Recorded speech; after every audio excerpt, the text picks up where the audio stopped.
Hey guys, Moogle 847 back again. I am sorry for the delay on this review, but, weekend was very busy hanging out with my girlfriend, and also the fact that, yeah, a lot of weird stuff happening, like me getting called into work yesterday for 5 hours. Hey, I could always use the extra money. Anyway, so, um, as promised, and kind of belated, but whatever. But yeah, as promised, we are finally getting to the end of the Hobbit Trilogy with the Battle of Five Armies. Now, I've got to say, first off, if you haven't seen The Desolation of Smaug or the previous two, there is a major, major, major spoiler at the very beginning of this movie. And if you haven't read the books or seen anything about this, or even watched the first episode of first movie of Lord of the Rings, with Bilbo telling his story, or hearing his stories at the very beginning, yeah, major spoiler.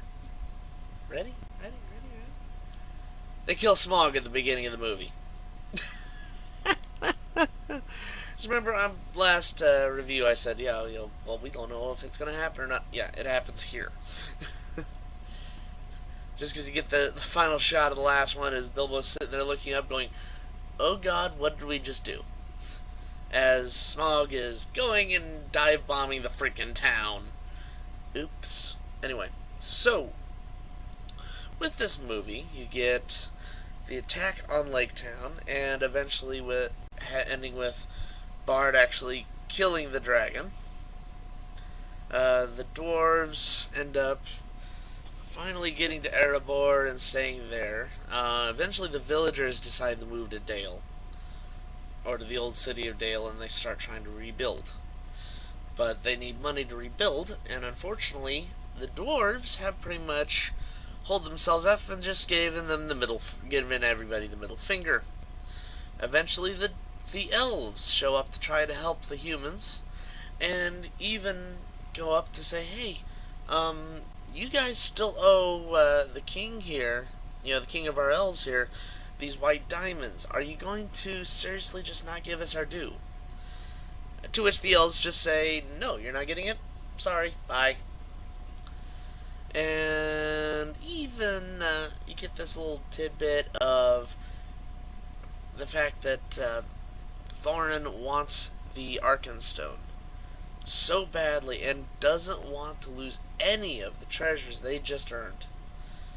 And yeah, that's a thing now. So that's always a good thing. But Bilbo happens to have found it, and he's holding on to it.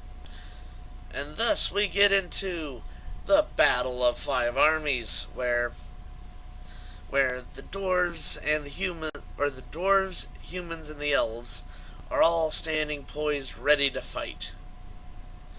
And so it's 12 dwarves versus an entire army of humans and elves.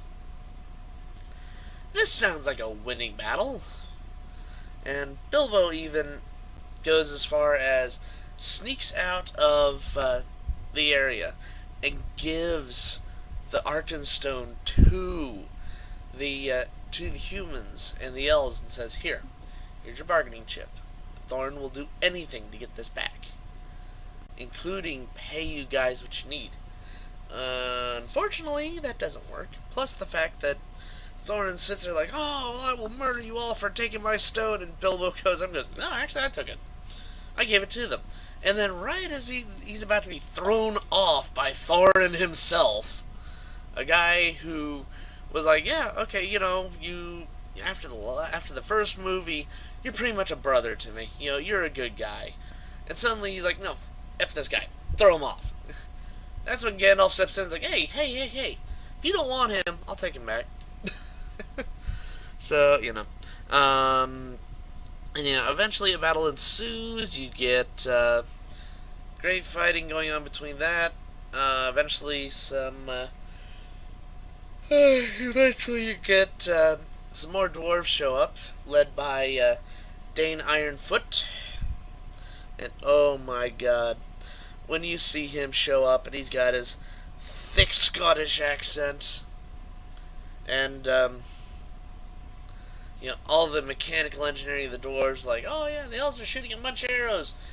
Fire the twirly willies. You see these weird little harpoon things that are being shot out, a little blade on the end, just spinning like crazy, just shreds the darn arrows, and you're like, huh, okay, right, send in the goats.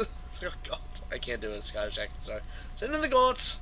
Anyway, but like I said, you just keep watching this, and you're like, okay, this battle's getting more and more ridiculous, and I'm loving it, every minute of it.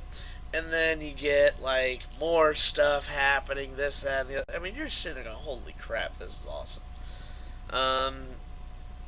Now, the only thing is, when I watched this movie, it had been so long since I had read the book.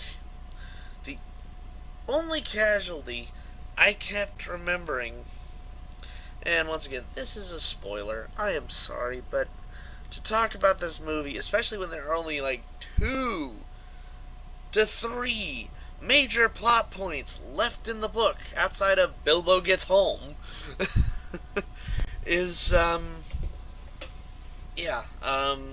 well, that and the fact that orcs eventually show up, and the main orc that's been chasing everybody through the whole thing is here. Oh, and I forgot one other thing. We've learned by the second movie that the Necromancer is actually Sauron, or at least his presence. And they do a good job of showing this off and all that. But they have this scene of Galadriel, Elrond, and Saruman showing up to help Gandalf, who is imprisoned. And it's just there, including one section of Saruman going up and saying, "Hey, yeah, well, Sauron is back, so and he just ran off to Mordor. Leave him to me. I got it." Well, if you've watched Lord of the Rings, you know that this is going to turn out well.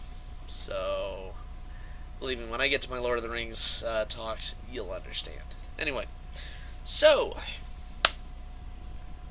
like I said, you get that going, you got all this, but the very, very end, you get,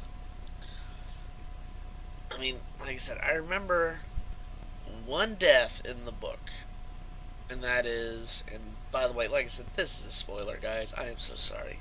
But if you haven't seen either the original animated movie, or if you have never read the books, big spoiler. Thorin dies. Not after they make him a little more heroic here, but the idea is that Thorin is on his deathbed, Bilbo puts his ring on, gets knocked over, and is basically knocked out for the whole fight. So really, Tolkien didn't really have anything for the battle itself.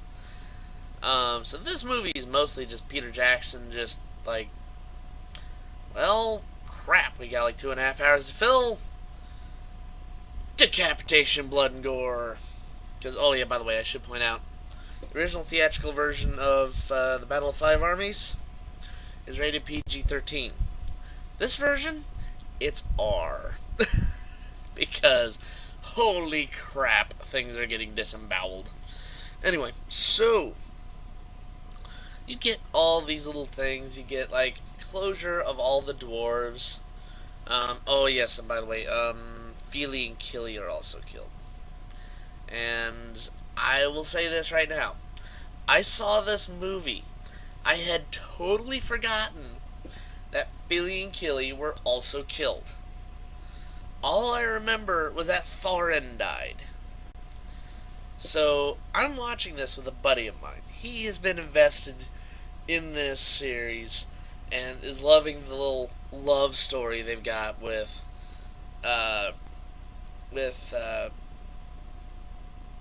crap. Her name has suddenly escaped me. With the elf girl and Keely, which is totally fine. I mean, it's not in the book anywhere. It's not even anything. But they just threw that in there just because, hey, love story. Everyone loves love stories. No, whatever. I don't care. But, excuse me, but. Suddenly, we get this great scene of all three of them getting killed. And you're like, oh, God. And I saw this with a buddy of mine. And he was so invested, you're hearing him up there in the theater, no, get up, no, and it's like, dude, I'm so sorry. And he's like, dude, you told me he lived. It's like, I thought he lived, I'm so sorry. Anyway, so, like I said, that guy's a good guy. We're still friends after that, trust me. He understood. It's like, dude, it's been like over 10 years since I read the book. Alright, cut me some slack. Anyway, so, like I said, you get that, you get a free funeral scene, and you get Bilbo goes home to find that a bunch of his stuff's getting auctioned off. Oops. So, like I said, really, this is all there was left. And I could see that if they hadn't gone up and split the movie into 3, I could see how if they put this in just right, it would have been fine.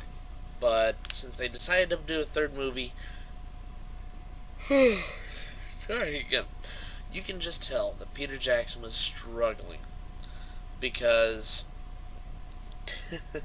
unlike the previous movies that he's done for Lord of the Rings and The Hobbit, he had almost no material left to really put into the movie. He just had like a few plot points to wrap up, and then he's like, well, I've got another hour to fill. What do I do? Mindless violence. Alright. So, like I said, you could just tell he was struggling. And I mean, even watching the commentaries on this or listening to the extras bits on it, they even said he was up there going, what the hell do I put in here? I've got this whole other 3rd movie. I filled up like most of it in about 45 minutes. What do I do? So, I mean, poor guy, man. You gotta, at the end of the day, you gotta feel for Peter Jackson, because he was trying his best to fill this up and make it work. So, But like I said, in the end, battle is won. Everyone goes home as friendly. And Bilbo makes it home. Finds all these problems going on. And then they end with Ian Holm right as Gandalf shows up at the door from Lord of the Rings. Which is really cool. So it almost makes it so that if you wanted to, what you do is you start off watching The Hobbit,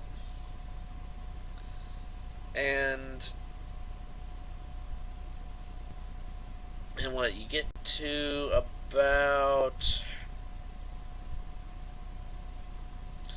I don't know, I mean, you kind of still want to start off watching The Hobbit and then get to that, but it's still there. Anyway, so like I said, that's really all I got to say on the Battle of Fire Armies. And oh yes, yeah, I finally got myself a new set of headphones, so yay! I can, which is a good thing because my last set, the ear thing was going out. So this is a good, stronger set. Hopefully this will last a lot longer. So, and I know this has a microphone, but like I said, I know this still has a microphone, but I like this one. This one's my better one. Anyway, so like I said, guys, that's really all I've got for you today. I will be back on sometime here for the next week. I'll give you a heads up. So, I still need to do more of my Steven Universe vlog. I still need to give a few more episodes, or give him some more chance. So, we'll see. Anyway, that's all I've got for you today. See you guys next time on the Moogle Cafe. Alright, later, guys.